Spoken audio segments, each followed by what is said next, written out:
Fala pessoal, sejam bem-vindos a mais um Red Pill Podcast. Eu sou o Marcos Ruppelt e hoje, excepcionalmente, estamos gravando um programa não só para os nossos assinantes, mas também para os espectadores do YouTube da Brasil Paralelo. Vamos falar do faroeste, talvez o gênero cinematográfico e mais importante da história do cinema. Esse tema vai estar em debate aqui entre a gente, justamente porque há poucos dias, menos de 15 dias atrás, recebemos na plataforma da BP, no nosso streaming, a trilogia do Dólar, uma das trilogias mais importantes da história do cinema, dirigida pelo Sérgio Leone, que levou o Clint Eastwood ao estrelato em Hollywood. 3 filmes dos anos 60, clássicos, excelentes, que a gente vai comentar hoje aqui, mas não falaremos só dos 3 filmes, falaremos do faroeste como um todo, dele mesmo como um fenômeno cultural, como algo relevante para os Estados Unidos da América e para o cinema como um todo, né? Me parece que existe um cinema antes e depois do faroeste, e vamos debater hoje aqui com o Henrique Galvão, que está na minha direita. Tudo bem, Henrique? Fala pessoal, é um prazer estar aqui mais uma vez. André Brandão voltando ao Red Pill Podcast. E aí pessoal, prazer estar aqui falando de talvez o maior e mais importante dos gêneros do cinema mundial. Pra quem não sabe, o André gravou o primeiro Red Pill da história, um Red Pill que nunca foi ao ar. Verdade. Que foi meio proibidão, a gente falou mal da Marvel, o pessoal cortou da gente. Tô recebendo o Pedro Scherer aqui com a gente também, seja bem-vindo. Muito obrigado, Marcos. Olá, pessoal. Bem-vindos. Um recado rápido para quem vai assistir o podcast de hoje. Os Red Pills, os nossos podcasts, eles seguem sendo produzidos, né? É um produto que a BP criou lá em setembro de 2021, na época dos programas novos da Brasil Paralelo, mas eles são exclusivos dos assinantes da BP, né? A gente até chegou a veicular um número grande de programas no YouTube. A última edição foi do Jordan Peterson, para quem lembra quando a gente estreou Caos e Ordem, um documentário sobre a vida do escritor, do psicólogo. E agora a gente quer convidar vocês para se tornarem membros da Brasil Paralelo e terem acesso a esse acervo de podcast, né? A gente está com uma promoção bacana de fim de ano, então quem assina o plano básico, que é o plano de entrada mais barato, que custa R$19, libera todos os filmes que a Brasil Paralelo compra, produz, libera também todas as análises, né? Que nossos filmes são acompanhados de uma análise, de uma sinopse em vídeo, para que a experiência seja completa, tanto antes quanto depois de apertar o play, e libera os filmes especiais que a gente compra, que a gente adquire, e a gente procura fazer esse podcast como um complemento, uma extensão, uma forma da gente extrair mais ainda desses filmes especiais, como da trilogia do Dólar agora, dos 3 filmes, né? Por um punhado de dólares, por uns dólares a mais e 3 homens em conflito. E também do Rock Balboa, que é o próximo Red Pill que a gente vai gravar, que a gente vai disponibilizar para os assinantes, e estamos avaliando se talvez vai para o YouTube também. Mas quem é assinante garante tudo, e quem assinar esse plano de entrada agora até o fim do ano, de R$19, libera todo o conteúdo da BP. Então é um ótimo, vale muito a pena. Se a pessoa fosse assinar o plano acesso total, que é esse completo, ela ia pagar R$59, que é um valor um pouco mais alto. Então, esse fim de ano tá sendo bacana, porque assina pelo plano mais básico e consegue liberar tudo para entrar 2023 aí ao lado da BP. São 30 dias de acesso total gratuito, é uma promoção bacana para assistir os cursos, as formações, os documentários, realmente tudo que a BP já produziu até hoje. Tá bem, pessoal? Indo aqui para o nosso debate, começar com o André aqui, aproveitar que ele tá voltando para a mesa depois de tanto tempo fora. Cara, dá realmente para dizer que existe um cinema, né, a sétima arte, assim, que a sétima arte ela se divide entre antes e depois do faroeste, considerando que o seu auge foi ali pelos anos 30, 40 e 50? Eu acho que são gêneros que nascem muito próximos e, no caso do cinema, nasce junto com o cinema, né? Se você pegar ali a literatura que era publicado, né, com esse gênero do western, do faroeste, já começa ali final do século XIX, últimas décadas ali, 1880, 1890, e o grande romance que define o arquétipo do cowboy, que é o virginiano, The Virginian, acho que não tem tradução em português, do Owen Wister, e ele que inaugura o western do jeito que a gente entende, né? Então tem esse precedente literário aí. E assim, se você pegar logo o começo do cinema, o western já tá lá. Não com tudo que a gente conhece, mas é um tipo de história e cenário muito popular pro americano e que contém esse potencial de drama, né, e de aventura tão grande. Então eles meio que acabam nascendo juntos, você poderia dizer. Parece que o cinema ele vai amadurecendo na medida que o western vai se estabelecendo também. Sim. Então, tanto que o western ele explode quando o som chega no cinema, quando as cores chegam no cinema, Sim. né? Isso parece que faz bem pro gênero, parece que é um novo patamar, um novo status. Por mais que grandes filmes do gênero faroeste tenham sido feitos em preto e branco, no caso, No Tempo das Diligências, do John Ford, em 39. A própria trilogia da Cavalaria, o primeiro filme, o Ford Apache, que é clássico, famoso, muito importante pro gênero, também foi feito em preto e branco. Mas são filmes que já estão na transição do cinema, aquela evolução técnica já é perceptível, assim. A gente tem um que é o Red River, né? Que tem na E o Rio Vermelho, exatamente. Que é preto e branco. Como é que foi pra ti, Henrique, nesse processo de aquisição dos filmes, pesquisar os faroestes e tentar garimpar isso nessa curadoria da BP, tanto nos estúdios grandes quanto nesses mais independentes? Assim? Maravilha. É uma experiência muito legal. Eu sempre gosto muito de buscar os filmes independentes, porque você tem que fazer essa missão de fato de escavar, né? É diferente um pouco das majors, onde você recebe uma coisa mais pronta, assim. A trilogia dos dólares é da MGM, né? Só que alguns outros, por exemplo, Red River mesmo, a gente consegue com independentes e tudo mais. E essa missão que toda a equipe tem, no fundo, né? De escavar, de ir vasculhando, de... Bicho, como é que a gente faz um critério aqui legal pra selecionar tal filme. E é um desafio a mais quando se trata de western, porque são muitos filmes bons, né? Então a gente preza muito essa figura do cowboy, do cavaleiro, do estranho sem nome, né? Porque eu acho que o que falta hoje, e que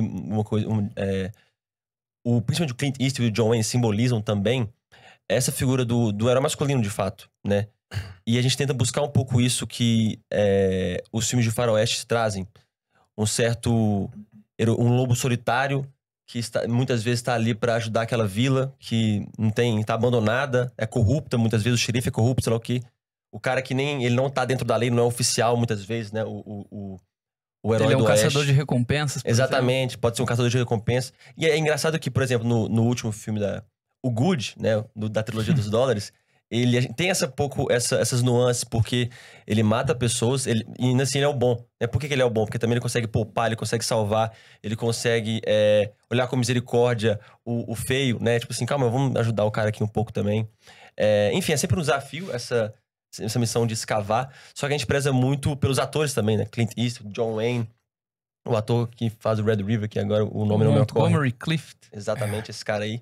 Cara muito bom também. É que se for pegar ali os anos 40 e 50, era de ouro de Hollywood, os grandes atores do cinema trabalhavam com faroeste. Exatamente, né? isso. A gente tinha o John Wayne, o James Stewart, todos eles faziam grandes filmes. E o gênero deu uma espécie de flip, assim, porque antes ele era um gênero B. Sim. E aí começam a aparecer caras tipo John Ford, obviamente, né? E aí o gênero dá uma elevada, assim, no nível, no tipo de história que é possível contar, no tipo de símbolo que você consegue apresentar ali, que realmente vira algo que a gente não consegue mais reproduzir. Acaba se transformando em outra coisa. E isso tem muito a ver com a origem do western nesse livro da Virginia, que é onde ele... Só um detalhe antes. O Owen Wister, ele era amigo do Theodore Roosevelt. Isso eu falo na análise do Rio Vermelho. E ele era um cara da costa leste, ou seja, estudou em Harvard e tal. Cara, enfim, urbano, letrado, tudo aquele tipão. Mas ele passou um tempo com os vaqueiros e ele começou a conhecer aquelas pessoas e ele viu um certo tipo de nobreza ali. De valores e virtudes, né? E trocando correspondência com o Theodore Roosevelt, o Roosevelt fala pra ele: faça eles nos seus livros, né? Porque ele desiste de ser advogado e quer se tornar um escritor. E aí o Roosevelt fala pra ele: faça deles como os cavaleiros medievais. Sim. Esse repositório de virtude masculina e força. E ele faz isso no trabalho dele e a partir do momento que isso matura no cinema e você vê o ponto mais alto, na minha opinião, do gênero, que é o John Ford, é algo que a gente não conseguiu repetir, né? Isso é tão fundamental na cultura norte-americana, especialmente porque esse repositório de virtude masculina, que é o cowboy, ele geralmente vem acompanhado do grande trauma americano, que é a guerra civil, fratricídio. Muito bom. Sim. Então, essa dinâmica toda nos grandes westerns aí estão sempre em jogo. Irmão matando irmão, mas ao mesmo tempo é um ambiente no limite da ordem, né? Esse tema do lei versus a justiça e o que é cada um, em que você tem que resolver as coisas pelas próprias mãos e o que mantém a civilização e a torna possível é virtude masculina. Por isso que é tão apaixonante quando você vê aquilo bem feito. Ô Pedro, a gente já falou aqui de virtude masculina, falamos de...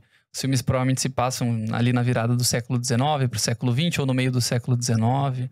O Henrique trouxe algumas outras características do western. Enfim, a gente vai abrir um leque de coisas aqui para o espectador. A gente vai falar bastante, não vai ser só dos 3 filmes. Em breve a gente entra no 3 Homens em Conflito, nos filmes que vocês gostam.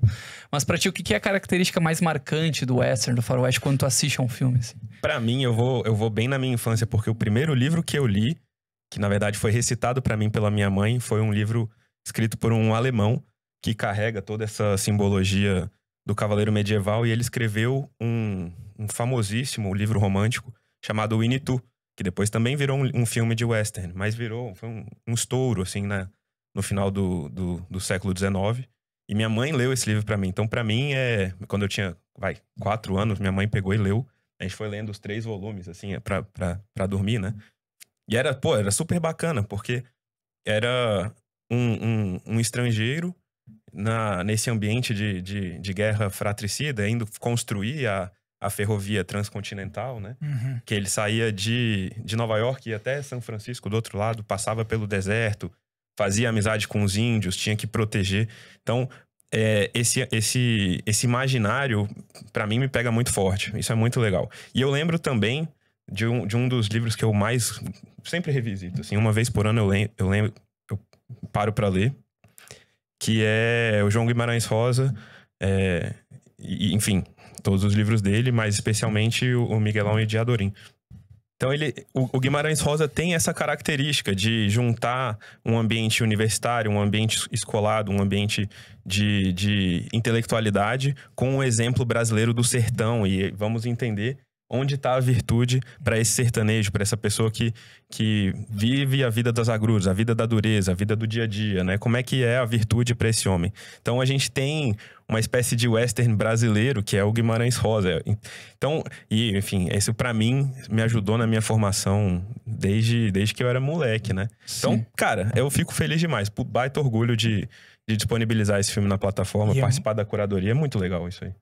É fenomenal, é muito interessante como o arquétipo do cowboy, essa coisa dessa criação americana, talvez não seja o caso do que você tá falando, tá? Mas me vem em mente de como ele viaja bem em certo sentido. Por exemplo, no Japão, o Akira Kurosawa. O que alguns diriam, tá? Que acho que pode ser um pouco chato até. Ah, não, o Akira Kurosawa é western, ele filma western. Em grande parte, sim.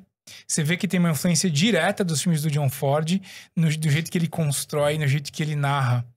Mas também esse intercâmbio cultural do cowboy que vira o samurai, ele acaba retornando quando o Kurosawa filma Yojimbo. É inverso, né? E aí vai pra Itália, né? Sim. É Vai muito pra Itália, interessante. é contínuo, né? Então, os filmes dos anos 30 alimentam o cinema japonês dos anos 40 e 50, que por sua vez alimentam o faroeste italiano, que ressurge com força nos anos 60. Acho que pra mim isso é muito forte e reconhecível, justamente pelo western ser, o faroeste, no caso, ser um gênero cinematográfico por excelência, digamos assim. Quando a gente olha pro drama, pro musical, pra comédia, para gêneros clássicos, né? Noir. O noir, a gente encontra formas de expressão daquele gênero, né? Em outras artes, né? O cinema, enquanto linguagem, tem as suas formas de expressão, tem os seus próprios gêneros. Muitas vezes a comédia tá no teatro, mas tá também no cinema, né? As artes, elas meio que compartilham aquilo ali. Só que foi por meio do cinema que parece que o faroeste encontrou essa forma de representação mais sofisticada. Foi ali que eles conseguiram fazer o exercício artístico, estético do tipo, cara, eu tenho esse tipo de faroeste, mas eu também tenho esse, também tenho esse, também tenho esse. E todos eles bebem de uma mesma fonte do que é o faroeste enquanto mito formador dos Estados Unidos, ou mito civilizacional. Eu preciso ter sempre um lado mais selvagem lutando contra um lado mais humano. Eu preciso ter uma pessoa chegando a uma determinada comunidade tentando se adaptar a ela. Muitas vezes uma comunidade que não tem a lei muito bem formada. A figura do forasteiro, né? O forasteiro, ele pode até ser um pai de família, um cara bem ordenado, mas ele também pode ser o caçador de recompensas de moral dúbia, como no caso do Faroeste Spaghetti. Ou homem bom, capaz de violência, que depois de uma certa situação ali de estabelecer a ordem e a civilização, ele se torna desnecessário e vai embora. Isso você vê direto. Cavalgar no pôr do sol. Com certeza. Perfeito, e tem o caso até do bandido explícito, né? No caso No Tempo das Diligências, que é um dos exemplos que a gente citou, clássico de 39, o personagem do John Wayne é um bandido, é um cowboy fora da lei, que tem um resíduo, tem uma moral residual ali, uma virtude muito clara. E esses homens vagam pelas cidades, muitas vezes cidades que a fronteira não está muito bem definida, com esse ímpeto civilizacional, esse ímpeto de demarcar território, de construir algo para sua própria vida, de tentar ter uma propriedade para chamar de sua, ou de ter até um uma terra gigantesca para chamar de sua, como no caso do Rio Vermelho, que é a marca do Danson, né? É, digamos assim, a ambição central dele naquele filme que a gente tem na plataforma da BP, de ele ter um rio para chamar de ser, um território para chamar de ser. Digamos assim, é aquela ambição masculina, aquela ambição humana traduzida em ações concretas e traduzida em ações que aconteceu no país mais rico do mundo, né? Os Estados Unidos da América foi formado por homens desse tipo, por exploradores, por pioneiros, por pessoas que viajaram para o oeste, né? Tanto que o faroeste que a gente traduz nos Estados Unidos é o oeste distante, esse extremo oeste, né? Western nada mais é do que essa tradução literal. Poderia ser Far West, mas no caso do Brasil a gente abrasileirou e ficou muito bom. Faroeste acho que é um termo. Sim, eu gostei bastante também. Mas é interessante pensar o quanto de tudo isso que o cinema do faroeste, do gênero tem, né? Tudo isso que ele carrega, o quanto disso tem um referente real. O quanto disso é uma construção. No caso do Owen Wister, que ele fala do cavaleiro medieval como cowboy, ele conheceu gente. Ele teve experiências em primeira mão. Então, grande parte do trabalho dele é esse relato de pessoas que ele conheceu. No entanto, esse repositório de virtude, são seres humanos, podem ser, podem não ser.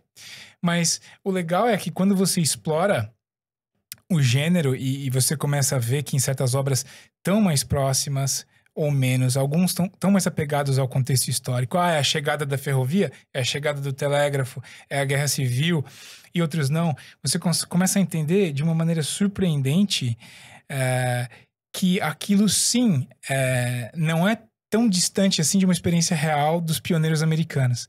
E tem uma frase, tem um filme que chama Bad Day at Black Rock, eu não lembro o nome em português, mas a história começa no Oeste, pós-guerra, logo depois da Segunda Guerra.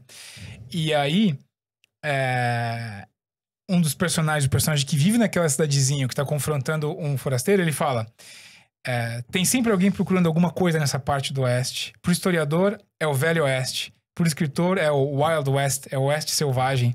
Pro homem de negócios, é o Oeste subdesenvolvido. E aí eu começo a pensar, vendo todos esses filmes, especialmente o Sérgio Leone, ele não tá tão preocupado em se ater às questões muito particulares dos americanos em relação à própria história e própria identidade. Ele tá projetando alguma outra coisa lá. De certa ele tá maneira, explorando outra coisa. De certa maneira, o mito do destino manifesto é real naquela parte do mundo ali, né? Sim. Todo mundo foi pra lá porque tinha uma espécie de destino ali envolvido. Seja o Founding Father, não da República Americana, mas o cara que foi pro Oeste. O peregrino que foi desbravar, ou o homem de negócios, ou o mineiro que foi buscar o ouro da Califórnia.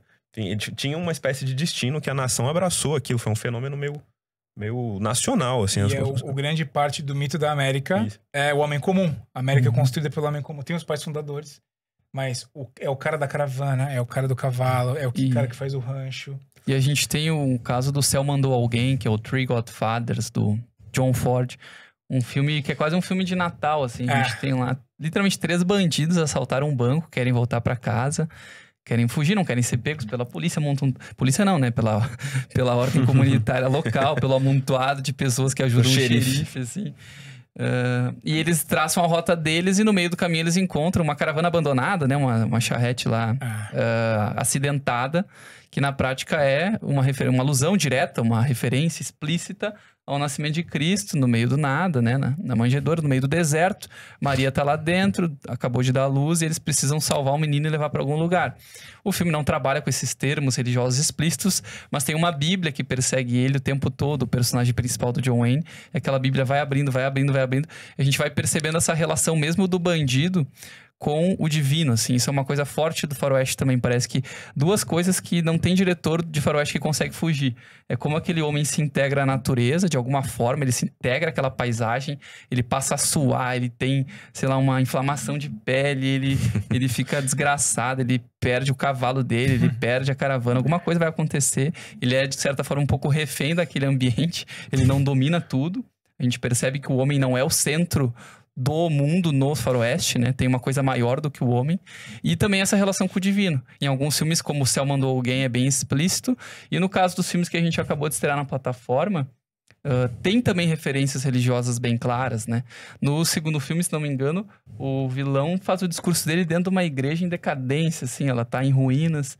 E ele tá se colocando como algo elevado em relação àquele ambiente. Mas, na verdade, ele é aquela trupe turma dele, aquela trupe ali, tá toda destruída. Estão montando um plano que não vai dar certo. Então é a palavra material contra o ambiente. O feio, no terceiro, tá sempre fazendo o sinal da cruz, assim, quando alguém morre, vê alguém morto, ele tá fazendo o sinal da cruz com medo. E o irmão dele, se não me engano, É do padre, feio, ele é perfeito. padre. E ele chega a afirmar em um dado momento que a decisão que ele teve pra vida dele de ser um bandido, né, um forasteiro, é uma decisão mais corajosa do que a do irmão dele por ter essa sido parte é padre. boa. E obviamente depois ele se arrepende de falar isso, ele sabe que ele falou bobagem. Então são filmes que nem sempre vão ser panfletários, mas eles conseguem trabalhar com essa relação de respeito do homem com a natureza e também com uma relação de existe algo maior do que o homem necessariamente naquele lugar. Lembra né? um pouco a figura de São Dimas, assim, né? Sei lá, que no finalzinho, às vezes o bandido se arrepende, sabe? Pede perdão e, não, desculpa, não devia ser assim e tudo mais. Enfim, pode ir. Sem os valores, aí vira a barbárie, né? E esses filmes são muito sobre esse evento civilizacional, a jornada pro oeste. E é isso que eles trazem. Por isso essa tensão lei versus justiça. Isso aparece muito. Sim. Outro O que é elemento... justiça e qual que é a presença da lei, que muitas vezes está muito removida. E no filme é deixado claro isso. Não tem, né? Muitas vezes o homem ele é responsável por ajudar aquela comunidade a ter uma determinada ordem. Né? Quase cada um por si, assim, né? Cada um por si. E você escolhe se você vai ser bom ou ruim.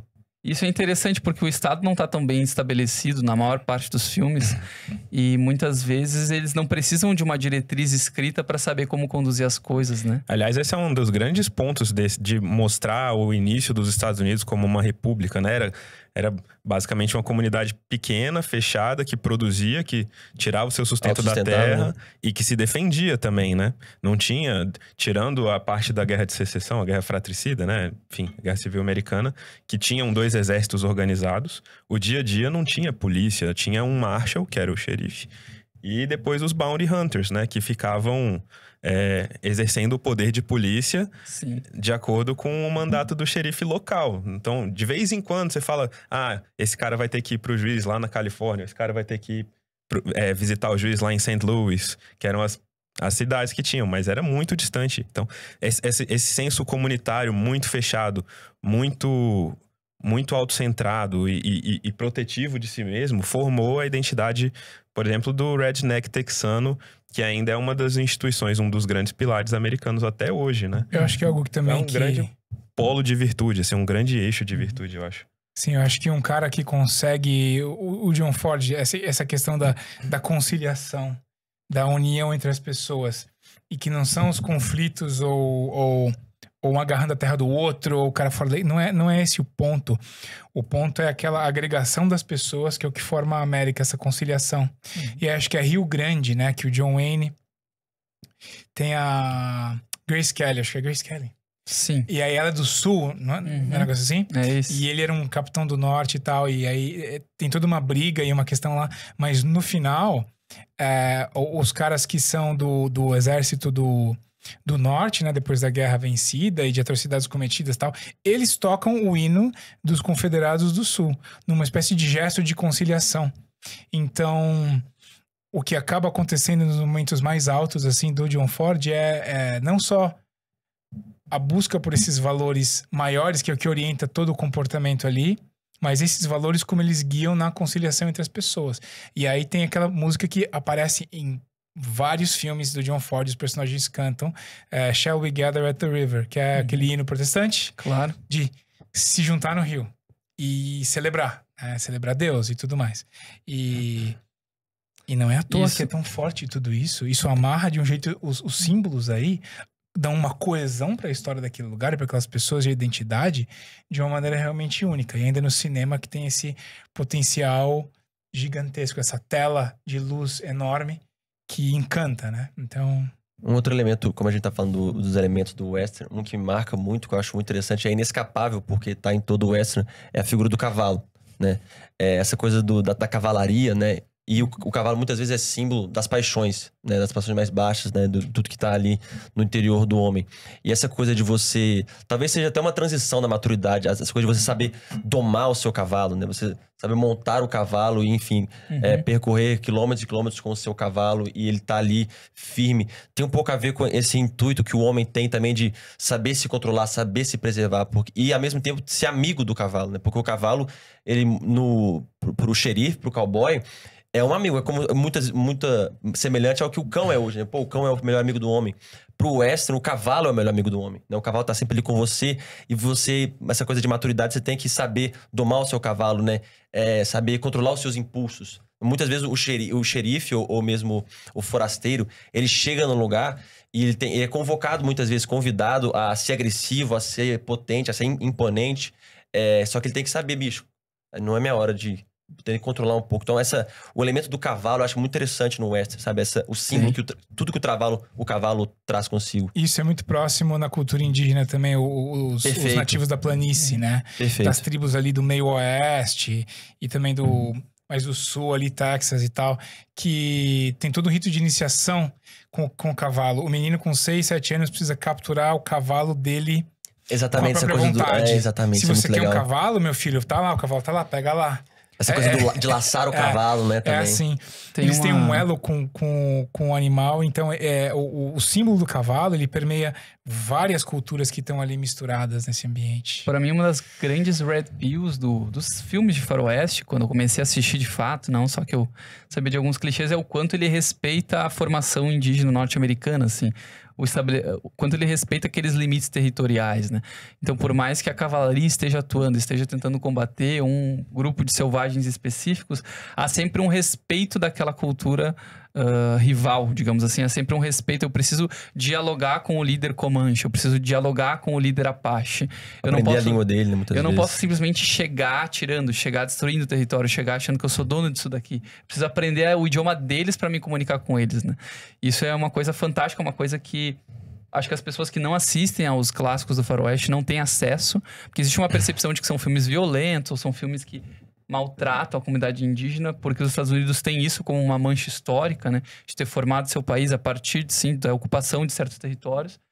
Mas, cara, pra mim não tem exemplo melhor que o Sangue de Heróis de 48, que é um filme onde o Henry Fonda, ele chega para cumprir um determinado serviço dentro de um comando de uma unidade da cavalaria da qual o John Wayne é o responsável. E só que o Henry Fonda, ele chega com as soluções Yankee dele prontas, assim, né? Ele, não, é assim que vai funcionar, nós somos os principais, nós sabemos falar inglês, nós estamos comandando esse território. Assina aqui, assina ali. Nós temos água potável, nós temos alimentação, e agora eles vão ter que ceder o território para nós e ponto final. No final das contas, obviamente, a solução a lá Henry Fonda não funciona. E a solução do John Wayne de sentar ao lado dos Apaches, conversar com eles, falar no idioma deles, é muito mais saudável. E aí, no fim das contas, o personagem do Henry Fonda acaba... Acho que, se não me engano, ele acaba morrendo, ele acaba sendo migrado de território, que é o Coronel Thursday. E eles até homenageiam o coronel pelo esforço que ele tinha de querer ajudar aquela comando da cavalaria a se estabelecer. Mas o John Wayne fala no final do filme assim, para nós não importa muito se o Coronel Thursday foi ou ficou, porque o que importa aqui é a unidade da cavalaria em si. Então, aqueles homens, eles estão submissos a um valor maior de proteção do território americano ou de formação do território americano. Isso está no discurso do personagem principal, do nosso líder da cavalaria, do cowboy, do John Wayne. E também está no discurso de uma das esposas, porque quando eles estão indo fazer essa missão mais suicida, sob comando do Coronel Thursday, sob comando do Henry Fonda, que ele acha que ele vai resolver a parada do jeito dele, eles já estão longe, assim, tu vê aquela caravana de homens, de cavalos, e uma das mulheres olha para outra e fala, eu não vejo mais nenhum homem, eu só vejo bandeiras.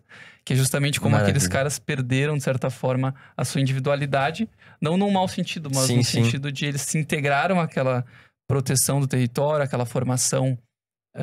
Falando em formação dos Estados Unidos, a gente vai lançar em breve um filme também que a gente conseguiu trazer aqui para a BP Select, que é O Álamo. E o Álamo é bem legal porque conta um pouco da história da fundação do Texas, né? E tem dois personagens que não são meio de lado no filme, só que são personagens principais na história americana, que são, e muita gente não sabe, né? Houston e Austin. São, na verdade, o nome de dois generais que comandaram o exército americano contra os invasores mexicanos, né? Então é bem interessante a gente ver como é que a formação americana está muito alinhada com a cavalaria, com o forasteiro, com o faroeste. É muito difícil você desvencilhar uma coisa da outra. E só fazer uma pequena correção, no começo do programa eu falei que Red River era independente, mas ele é da MGM. Também é da MGM. Aproveita, André, conta pra nós um pouco se o Rio Vermelho que a gente tem hoje no streaming é um exemplo que reforça essas características que a gente colocou na mesa ou se ele destoa um pouquinho, assim? As duas coisas. Ele começa, parece no final de um western típico, assim, do tipo... A caravana chegou ao seu destino e tem um casal feliz e tudo vai ficar bem e tudo mais. Mas o John Wayne decide deixar a mulher dele seguir a viagem. E daí desenrola toda a trama do filme. Mas ele é legal porque ele tem essas características do homem forte, do impulso para... A força masculina que pode ser usada para o bem, mas também tem um pouco do excessos do John Wayne, uma espécie de situação que ele se torna tirano. Mas uma coisa que é legal... Ele passa um pouco dos limites, assim. Ele passa dos limites. Mas aí tem o Montgomery Clift, que é essa figura do filho adotivo, então rola essa dinâmica. Uma coisa que ele confirma muito da formação dos Estados Unidos é que ele viaja até o Texas e aí ele funda o rancho dele. E aí ele cria o gado lá. Passam-se 15 anos, e o que aconteceu nesses 15 anos? Guerra civil. O sul tá quebrado. Ele tem milhares de cabeças de gado que não valem nada. Ele precisa levá-las para um mercado que pague alguma coisa, senão ele vai falir, vai todo mundo perder o emprego e todo mundo se dá mal. Você lembra qual estado que ele leva o gado mesmo? Ele leva pro Missouri. Missouri é tipo... Aquelas cenas da viagem é um negócio fantástico, assim. É uma epopeia épica, uma parece epopeia. uma jornada E é muito real, muito legal. assim, você vê tudo, a câmera dentro da carroça, atravessando o tanto rio. de boi, assim. Mas o filme começa com um livro abrindo. E aí são as histórias do... Acho que tá escrito...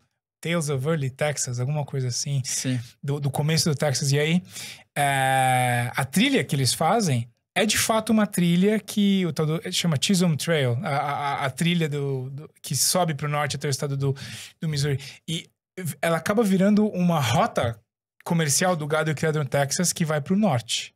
Então, fala ali da fundação dessa trilha e dessa jornada muito dura e difícil que tornou tudo aquilo possível e fala de algum jeito não tão direto quanto o John Ford, mas nessa situação desses personagens, da integração pós-guerra do sul com o norte.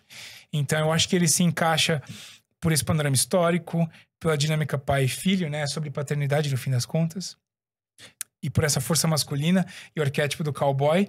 E o legal não tem nenhum bandido, não tem nenhum xerife, são de fato vaqueiros, entendeu? Tocando gado. Por isso que eu acho esse filme tão legal e tão único dentro do gênero, assim. E tem um elemento feminino também que vai, no fundo... O elemento feminino é muito importante, porque ele é o que acaba conciliando. É o elemento de conciliação, assim. E a pergunta que não quer calar, Pedro, dá pra dizer que esse homem forte, esse homem viril, esse símbolo de masculinidade do faroeste se perdeu no cinema da atualidade? Ou ainda dá pra encontrar algum resquício presente, assim? Eu tava pensando isso, né, durante a nossa conversa. Teve um filme recente, do ano passado, que foi cotado a ganhar o Oscar, acabou não ganhando. Que é o Power of the Dog? Que é o Power of the Hour of the Dog, não é? Acho que é Power. O Ataque dos Cães, Ataque né? dos Cães. Foi traduzido assim no Brasil.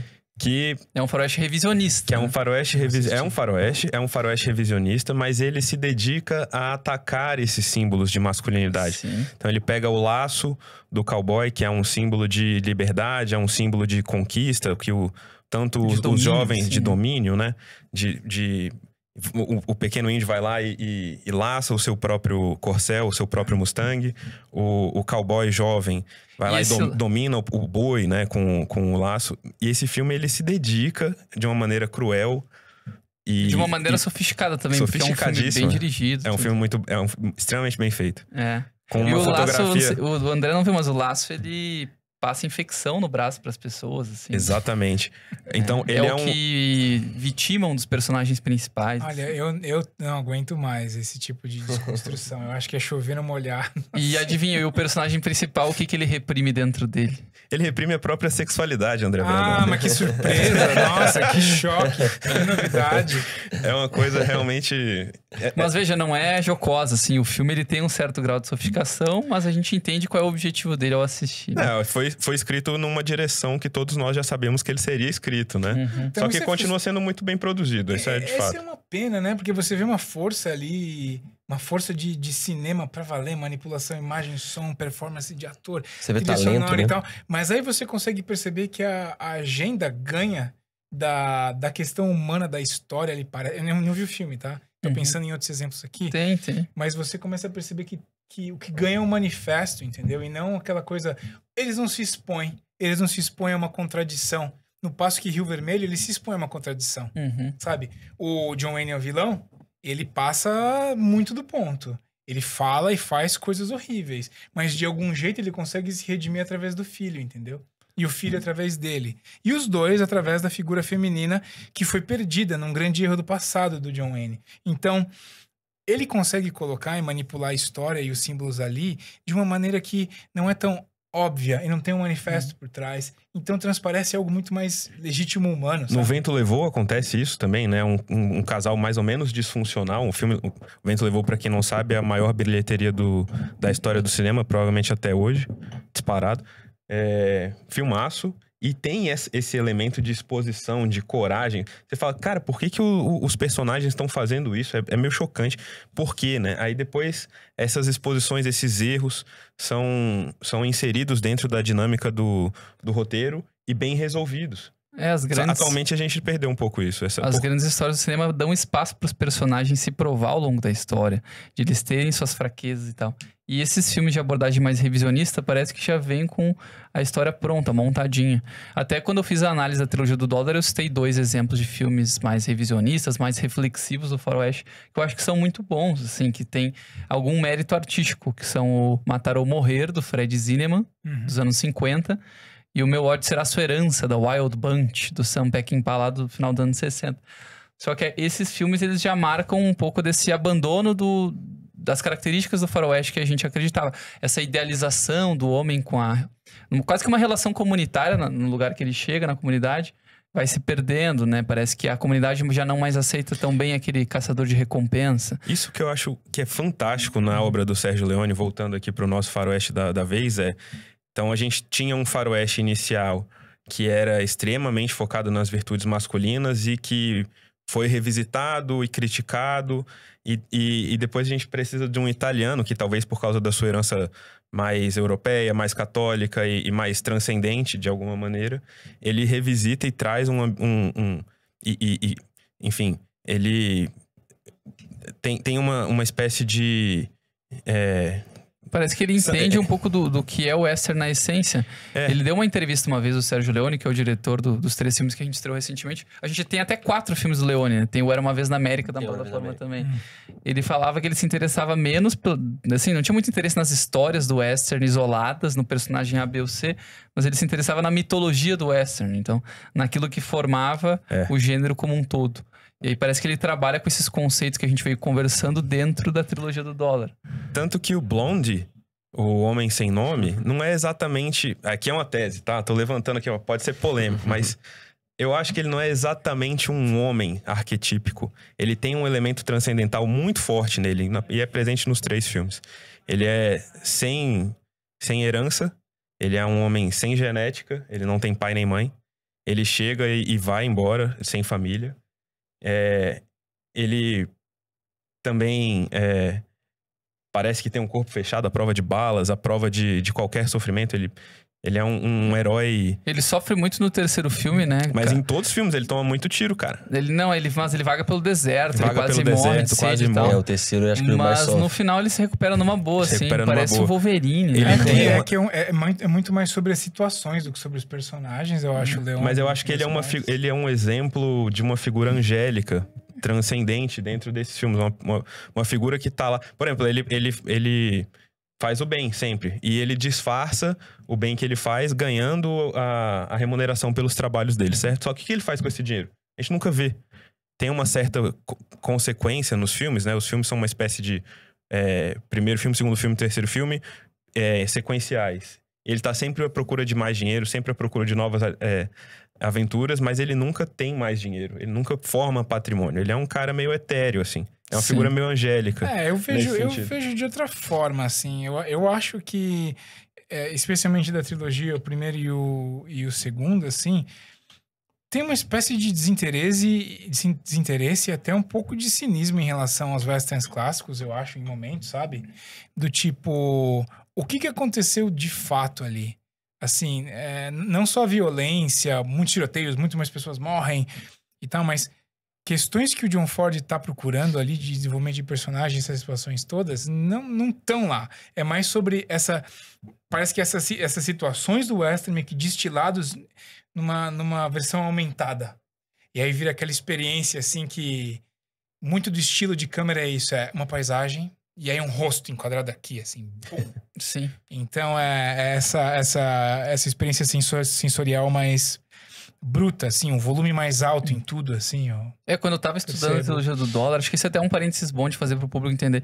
Eu tentei rastrear de fato se era um legado direto dos filmes revisionistas dos anos 60 ou não era. Porque já existiam faroestes italianos quando esse filme foi feito. Ele não foi o primeiro faroeste italiano a ser feito. Porque se vocês pegarem o seguinte, cai o Código Reis em Hollywood nos anos... ali no momento pós-guerra. Então, os estúdios começam a ganhar uma liberdade criativa maior. O faroeste começa a perder uma certa força. Na verdade, ele até mantém força nos anos 50, né? A gente deu 2 exemplos de filmes muito bons do ano de 48, Rio Vermelho e Sangue de Heróis. Um do Howard Hawks e o outro do John Ford. Aí nos anos 50 vem, por exemplo, o Anthony Mann, que é um diretor famoso que mantém o faroeste no alto nível. Faz O Preço de um Homem, faz o Winchester 73, faz filmes bem interessantes.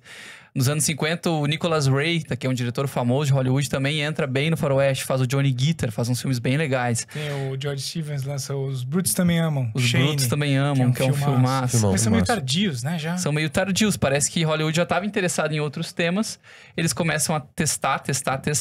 O cinema europeu dos anos 60 ganha um protagonismo grande, até dentro da América. Passam a ser vistos novamente como a fonte a ser bebida e não mais aquela fonte interna do western. O faroeste parece que sai do mercado americano por um bom período e vai voltar mesmo lá nos anos 90 com Imperdoáveis, do Clint Eastwood, quase que como uma reapresentação do gênero, uma reafirmação do faroeste, um filme que o público adorou e a indústria gostou também, tanto que premiou com um monte de Oscar lá em 92. Só que existe uma lacuna grande que é onde entra o protagonismo da Itália. Então, se a Europa estava fazendo os filmes mais quentes dos anos 60, o faroeste quente daquela época era o italiano. O faroeste que era visto na América com olhos de admiração.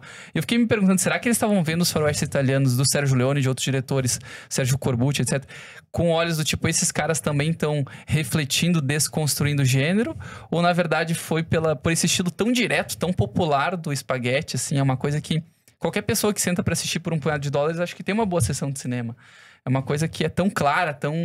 Eu entendo, aquele ali é o cowboy, aquele cara... Ele é meio vagabundo, ele é meio de moral dúbia, mas esse cara vai fazer uma coisa boa no final. E eu confio nele de alguma forma. Por mais que ele não tenha nome, eu não saiba nem a origem dele. Então a pessoa, ela assiste uma sessão de cinema de uma forma, acho que assim, bastante desprendida. Ela meio que se desarma quando vai assistir um faroeste italiano. Coisa que parece que a indústria americana nos anos 60 já estava muito armada contra esses filmes. Não sei se essa coisa mais explícita do Sergio Leone ajudou. É que esses filmes têm um vigor tão grande de imagem e som, assim... Trilha do Ennio Morricone. Assim, eu ia falar sobre a trilha do Ennio Morricone. O que tem pra dizer? É maravilhoso, assim. É melhor só ouvir, não dizer nada, sabe? E tem um impacto em imagem. Assim, eu acho que eu nunca vi... Daria pra... assim, comparar no formato widescreen, né? Esse formato scope e tal. Lá, eu acho que é o Sergio Leone e o David Lean os melhores. E, comparar com o David Lean, assim, estamos falando aqui de Lawrence da Arábia, assim, em questão de enquadramento, de uso daquele formato ali, de expor as pessoas no espaço de um jeito dramático. O Lawrence da Arábia é muito marcante. Falando do neorrealismo italiano, não, porque o Antonioni, a suspensão do tempo, eu falo, cara... Não, esquece. O Sergio Leone é melhor. O Sergio Leone é melhor. Só os olhares e a tensão que ele consegue construir, entendeu? Então é uma experiência muito forte, assim, os filmes. E, como você falou, qualquer um vai sair de uma experiência boa. Agora, a recepção desses filmes pela velha guarda da época... não foi muito boa. Não. Nenhum deles gostava. John Wayne falou, isso aí não é o western, né? John Wayne é difícil de agradar. É difícil de agradar. Americano orgulhoso, né? Tipo assim, não, o western é aqui, você faz aqui dentro. Não, mas o ponto dele é essa questão da... Eu acho que mais da virtude masculina, talvez, do que é aquele ambiente, entendeu? Eu acho que ele poderia ter lido esses filmes como uma espécie de... Cada um por si, é a recompensa, é o ouro, vai roubar o banco e tiroteio pra lá e pra cá. Eu acho que ele pode ter tido essa visão. Mas a ação do Homem Sem Nome já no primeiro filme, ela é muito clara, né? Ele arrisca toda a missão que ele tá lá trabalhando, a grana que ele tá prestes a conseguir, pra salvar aquele casal que tá separado, né?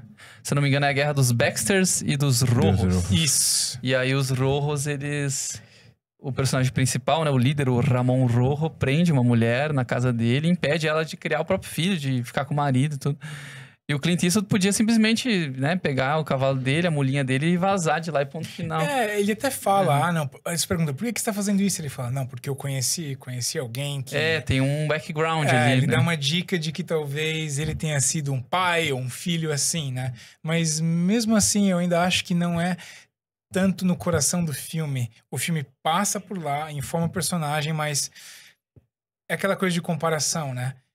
O céu mandou alguém. É muito diferente. É, bem diferente. E por isso que o gênero é tão rico e tão legal também. Henrique, como é que tu enxerga os 3 filmes do Sérgio Leone, a trilogia do dólar? São filmes que realmente não são, digamos assim, tão panfletários, no sentido de defender um valor claro, uma ideia clara de América, como são os filmes do Ford e do Hawks? Ou são filmes que, na verdade, reafirmam, sim, os conceitos, o arquétipo do cowboy? Ele tem lá um mérito próprio em torno disso? Eu acho que tem mérito próprio. Eles reafirmam muitas coisas. E o que eu gosto muito... Eu tô falando não como especialista, mas como alguém que apenas assiste, assim, sabe? Eu gosto, de fato, porque ele sabe fazer ação, sabe? Sei lá. Eu gosto dos tiros, eu gosto ali da rivalidade que cada um tem com o outro. Pô, a cena no final do 2 e do 3, onde fica um contra o outro, né? Olhando e o reloginho, tem. E no 3 a mesma coisa. Essa tensão, essa expectativa de o que vai acontecer. É como um torcedor vendo um grande espetáculo, assim. Você tá no estádio, você fica vendo, tipo, caralho, aqueles minutos finais, assim, a música subindo, o tom subindo, você não sabe o que acontece. Enfim, eu acho que o gênero, falando apenas como, de fato, um consumidor, eu acho que ele afirma, sim, algumas coisas nesse sentido do elemento masculino. Claro que no terceiro filme, como tinha mais orçamento, né, eles exploram mais a guerra lá, a explosão da ponte, aí consegue falar um pouco mais da guerra de secessão e tudo mais. O terceiro filme tá grandiloquente, né? Sim. Exagero, fantástico. Mas é bom, eu Muito gosto. legal, cara. Por exemplo, eu adoro Missão Possível, porque é exagerado, mas é muito bom, velho. Eu adoro. Não, é um super espetáculo, né? Exatamente, é maravilhoso. Se você não gosta de Missão Impossível, você está errado. Você está errado. Não, mas é verdade. Mas é falso, mas não interessa, sabe? Você não entendeu. Você não entendeu. Se ser falso, você não sabe. É a mesma coisa, tipo assim, qual que é a chance de 3 pessoas ficarem no centro 007 não é um bom espião, cara. Por favor, é o melhor espião de todos os tempos. Exatamente. Qual que é a chance de 3 pessoas no centro do cemitério ficarem ali olhando pro outro? Mano, mas pô, você não entendeu nada, entendeu? Mas, cara, a legal tensão demais. que ele consegue construir com nada acontecendo. Exatamente, sabe? Eu acho o filme fantástico. Não, é um espetáculo. É um espetáculo, assim. é um espetáculo. E É a tudo. trilha do Ecstasy of Gold, aquela música do Nossa, Morricone. Exato, essa Ecstasy of Gold é É um fantástica, negócio assim. fantástico. E tem 2 frases que me marcam muito, que eu gosto desse elemento de ação, do tiro e tudo mais. Tem uma frase do Clint Eastwood que ele fala que ele não se sente confortável numa sala ou num lugar em que as pessoas têm armas e ele não. Né? E isso o Clint Eastwood falando, não é o personagem, né? É ele falando, tipo assim, eu quero sempre estar armado. E o Sérgio Leone tem uma frase que eu gosto muito também, eu já postei às vezes no Instagram, que é: quando eu era jovem, eu acreditava em apenas 3 coisas. No marxismo, no verdade. poder redentor do cinema e em dinamite. Hoje, já maduro, eu só acredito em dinamite.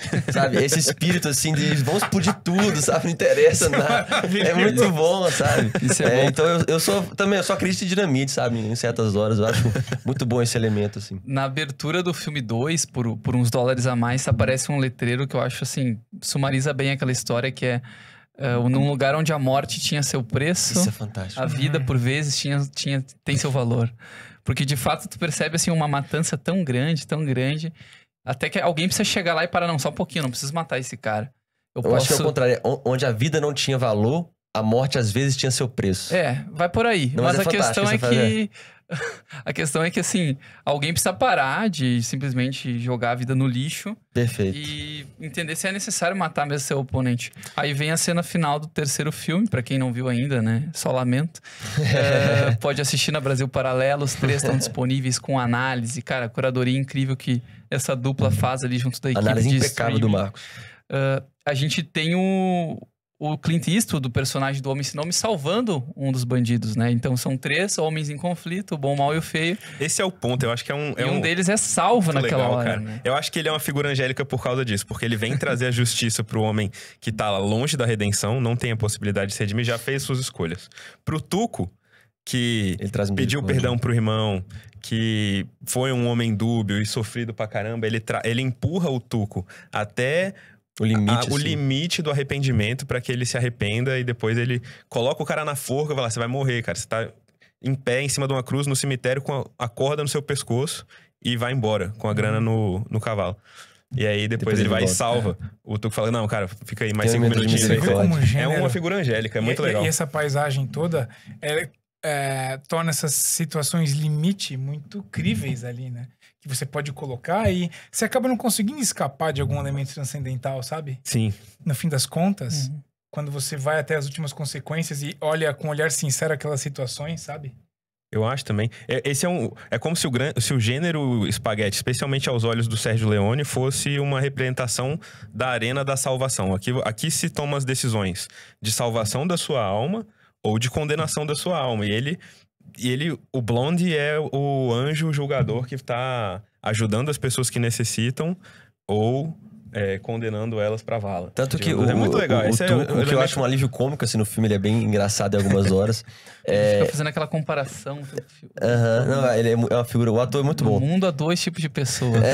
Esse é muito bom. Só que no final ele parece São Dimas, assim, sabe? Pô, o cara tá enforcado na beira da morte ali e ele olha e tá meio que... Claro que quando depois o Blonde liberta ele fica puto, sei lá, começa a falar, mas existe um pouco de ele se arrependeu de alguma forma. Né? Que emprego desgraçado, né? Pra cada missão que ele ia fazer com o Blonde, ele colocava a cabeça dele numa forca, assim. É muito engraçado. É um negócio muito arriscado. A cena, o jeito que é editado, assim, eles estão discutindo. Eu coloco o pescoço, mas eu dou o tiro. Então, eu tenho que ganhar mais porque eu coloco o pescoço. Não, eu que tenho que ganhar mais, porque senão eu não dou o tiro e você fica lá, e ele discutindo, aí corta pra ele de novo lá, cara. É, muito bom. Culpado dos crimes de vender propriedade roubada, comprar propriedade roubada, roubar propriedade. Tudo, né? Tipo assim, é uma lista enorme, o cara comenta todos os crimes possíveis. Se fingir de padre. Esse aí foi legal. Esse dia foi louco. Tem uma coisa que eu comentei na Brasil Paralelo, na análise do Rosa Púrpura do Cairo, mas acho que vale também agora pra esse podcast. Parece que as pessoas elas estão cada vez com mais dificuldade de assistir a filmes que não tem uma abordagem realista da história, né? A comédia hoje em dia é meio realista, o filme de terror ele é mínimo, agora não, ele é um neo-horror, ele é um horror diferente, um horror mais bonitinho, mais sofisticado, mais A24. E os filmes que têm uma abordagem mais fantasiosa parece que sofreram com o tempo. A não ser quando tu assume a fantasia full, como um Avatar, como um filme da Marvel, as pessoas elas não se... Parece que elas ficam presas na cadeira, né? Esse é o tema do Rosa Púrpura do Cairo, esse fetiche pela verossimilhança, que é um filme do Woody Allen que a gente tem na plataforma. E parece que o faroeste meio que perdeu um pouquinho de espaço por muitos motivos de indústria, de dinheiro, de falta de talento também. Talvez nós não temos mais os mesmos diretores que há 70 anos atrás. Mas parece que hoje em dia essa coisa material da pessoa querer ver o filme realista, que tem o roteiro explicadinho, a tese contadinha, que tudo parece verossímil, torna a pessoa distante de filmes como Missão Impossível. Vai assistir o 3 Homens em Conflito, né? Que é o filme final aqui da trilogia do dólar. Tem alguma dificuldade, acho que é uma história meio exagerada, uma abordagem épica demais, assim. Eu percebo que as pessoas, elas ficam com certo nojinho de filmes com uma abordagem que exigem um pouco mais de espírito e menos de matéria. É aquela suspensão da descrença, né? Tá cada vez mais difícil, cara. As pessoas só querem o explicado. Outro exemplo do Woody Allen é o Meia-Noite em Paris também, né? Também, mas isso não pode acontecer. Mas não é isso.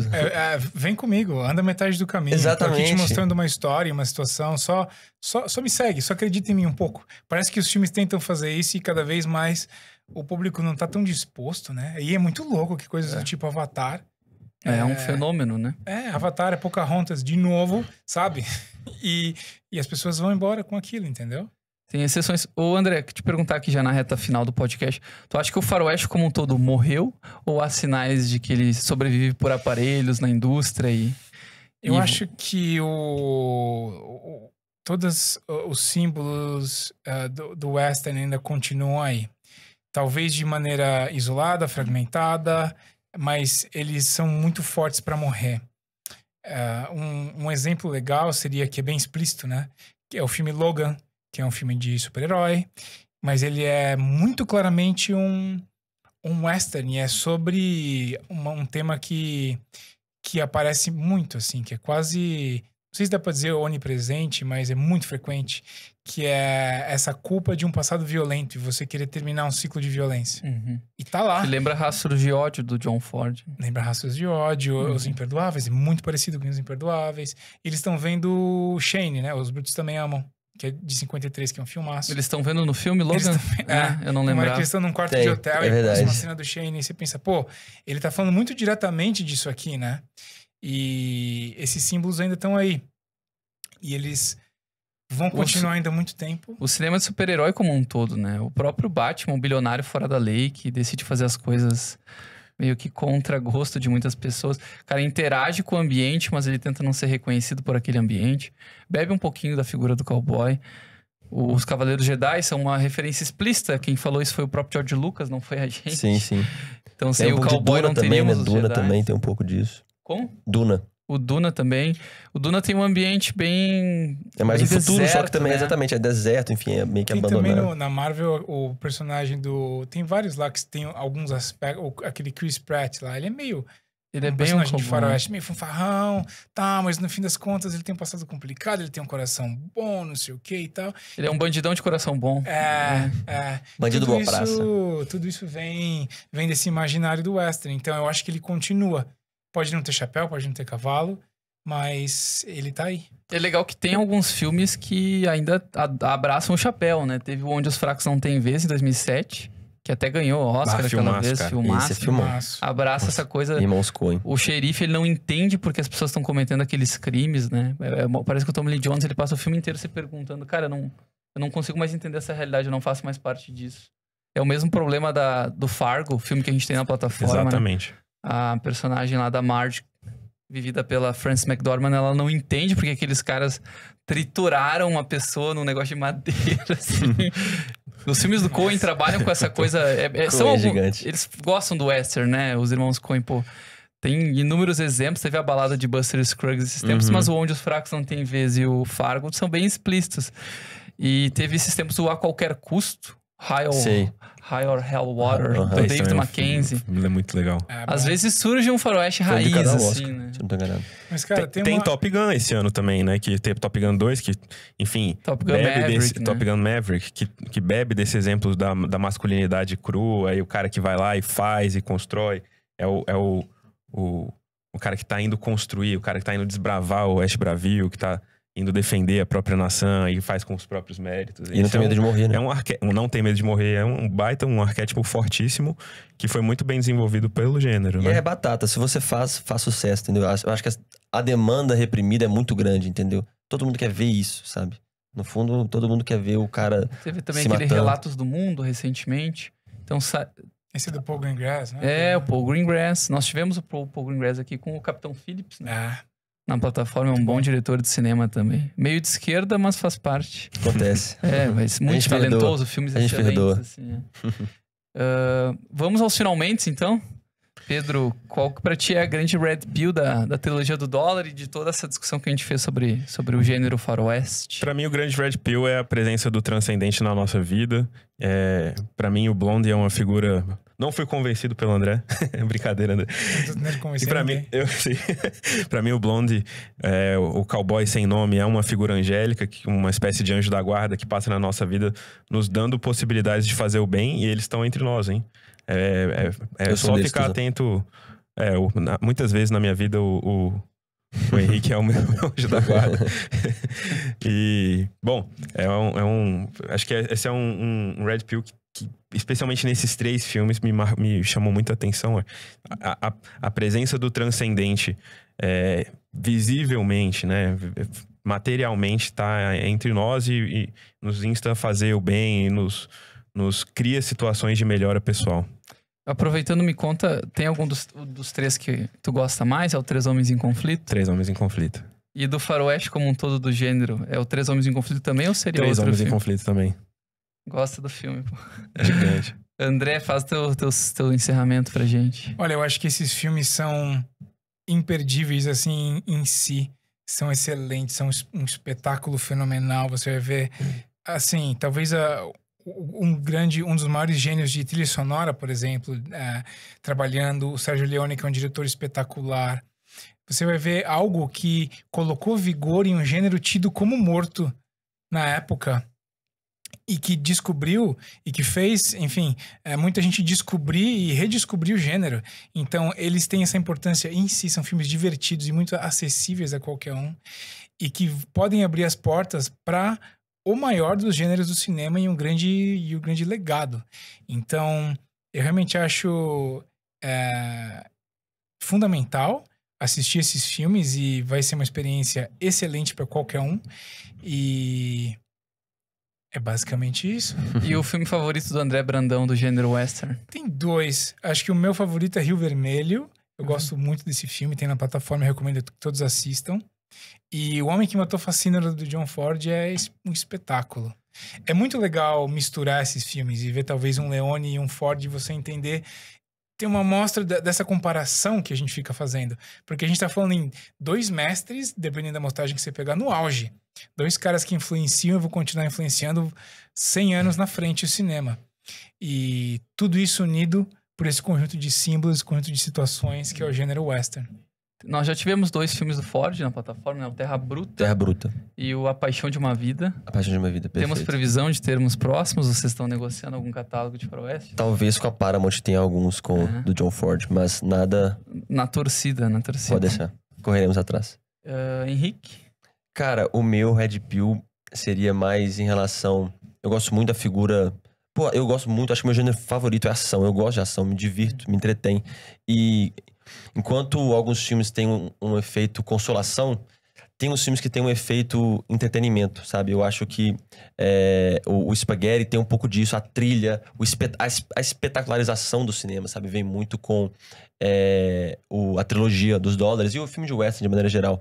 Então, se você quer realmente se deliciar com o filme e ficar preso ali, se divertir, e essa figura do herói, essa alusão aos romances de cavalaria sempre me chama muita atenção, né? Aos romances de cavalaria, do cavaleiro, aquela coisa que eu falei mais cedo do cavalo, de você saber domar suas paixões, controlar, se impor, né? Saber a hora de aparecer, saber a hora de ir embora, parecido com um anjo de fato, né? Então eu acho que esses elementos contribuem muito e fazem com que o western seja o maior gênero da história. O meu preferido, só pra finalizar, o meu preferido, eu acho que é O Álamo. Porque o final do filme é muito impactante pra mim, porque todos resolvem se sacrificar para salvar, no fundo, o estado do Texas, né? Eu acho muito forte isso de... Eles sabiam que iam morrer e aceitam morrer mesmo assim para salvar, para que o General Houston e Austin cheguem depois e consigam restaurar o Texas, enfim. Show de bola. Antes de eu fazer meu encerramento, só lembrando que os 3 filmes já estão disponíveis na Brasil Paralelo. Por um punhado de dólares, por uns dólares a mais e 3 Homens em Conflito. Rio Vermelho, do Howard Hawks, também filmaço dos anos 40. Preferido aqui do André Brandão. Também tá na plataforma da BP. Todos eles têm análise, têm sinopse em vídeo. A gente realmente faz um esforço real, genuíno, né? Não é um esforço publicitário, é um esforço real de ter uma curadoria de filmes, assim, das pessoas poderem assinar um streaming que elas confiam, que elas vão poder escolher sem grande esforço, sem gastar lá 30, 40 minutos escolhendo um filme. A gente garimpa os melhores e para facilitar a gente produz esses materiais complementares para vocês aproveitarem bem os filmes, né? E nesse fim de ano a pessoa pode, então, qualquer um de vocês que está assistindo, tocar no link da descrição ou ler o QR Code da tela, assinar o plano de entrada da BP, o mais econômico, de R$19, e liberar todo o conteúdo da Brasil Paralelo, sem nenhuma restrição. Tudo 100% desbloqueado. Então, é uma excelente oferta, um excelente momento. Você já entra 2023 aí com pelo menos 30 dias de acesso total gratuito do nosso lado para a gente fazer um ano brilhante. Aí vem o documentário sobre a ditadura na Nicarágua, que os membros vão ter acesso. Vem a nova série do Rasta, que tem muitos fãs aqui que eu sei que acompanham. O Brasil Raiz, o Rasta veio pro Brasil, viajou o interior, viu o Brasil como ele é de fato. Temos em breve a primeira ficção da Brasil Paralelo, Oficina do Diabo, que o André teve aí o prazer de estar construindo junto nesse atual momento, né? Acabaram de voltar dos 2 meses de gravação. Primeira ficção com atores, encenação mesmo, a BP já, digamos assim, acertou a mão nos documentários, mexendo na cabeça das pessoas. Agora é hora de acertar também nos filmes, né? Mexer com o coração delas. Enfim, os membros vão ter muita coisa boa em 2023. Tanto filmes novos quanto originais da Brasil Paralelo. A gente tá prevendo aí, acho que 24 originais. Então são 2 por mês. Maravilha. Pro marketing é uma beleza e a vida é difícil pra produção entregar esses filmes. É aventura. A gente quer isso. Conquistar o Velho Oeste. Show de bola. Só uma palhinha aqui, também a gente vai lançar no ano que vem 2 filmes interessantes. São Marcha de Heróis e Da Terra Nascem os Homens. Nossa, muito bom. Fico feliz. Meu filme favorito de faroeste é No Tempo das Diligências. Foi o filme que mais me educou enquanto espectador sobre o que era o faroeste, sobre qual era o cinema do John Ford, os conceitos que ele trabalha de respeito à comunidade indígena, de como a América é formada ali pelo banqueiro, pelo bandido, pelo alcoólatra, pelo médico, pela prostituta, e todos eles, de certa forma, têm uma moral residual ali, nenhum deles necessariamente é a pessoa que construiu a América boa e o outro construiu a América ruim. É um filme muito rico nesse aspecto, sem relativizar nada. É um filme que tem pontos finais. Trabalha com aquela coisa da distância empática, que é uma coisa que o Hitchcock fez depois no cinema, de colocar a câmera num canto do ambiente e dar uma distância que as pessoas estejam próximas, mas ao mesmo tempo estejam numa situação de tensão constante. É uma obra-prima, assim. Eu sou muito fã. E foi o filme que fez eu me apaixonar um pouquinho por faroeste. Sobre Trilogia do Dólar, cara, pra mim é o filme que melhor solidifica a ideia da importância do cowboy pra sétima arte, porque se tu vai olhando os faroestes clássicos, todos eles têm lá o cowboy, o cowboy, o cowboy, o cowboy. Quando chega um cara que não, como tu mesmo muito bem falou, não tem genética, não tem nome, não tem nenhuma informação, e mesmo assim eu sei o que esperar dele, eu sei que ele vai interagir com aquela comunidade, a lei não tá muito bem estabelecida, ele foi lá ganhar um dinheiro, ele é um caçador de recompensas, e que ele vai fazer o serviço dele, ele não vai lá ser um falso moralista de querer sair convertendo todo mundo. Não, o cara tem seus demônios, tem seus pecados, ele vai fazer o trabalho sujo dele, mas ele não vai sair de lá deixando corpos, assim, né? Uma trilha de corpos, ele vai tentar deixar algum legado positivo, seja para uma pessoa daquela região ou para uma comunidade maior. Então, eu vejo isso no personagem do Homem Sem Nome, eu vejo o Clint ali, aquele homem de poucas palavras, como, assim, o ponto final nessa história do cowboy, que depois vai se tornar alguns super-heróis, vai se tornar os Cavaleiros Jedi. Já tinha viajado para o Japão e tinha voltado para a Itália. Enfim, é uma riqueza de referências e é aquilo.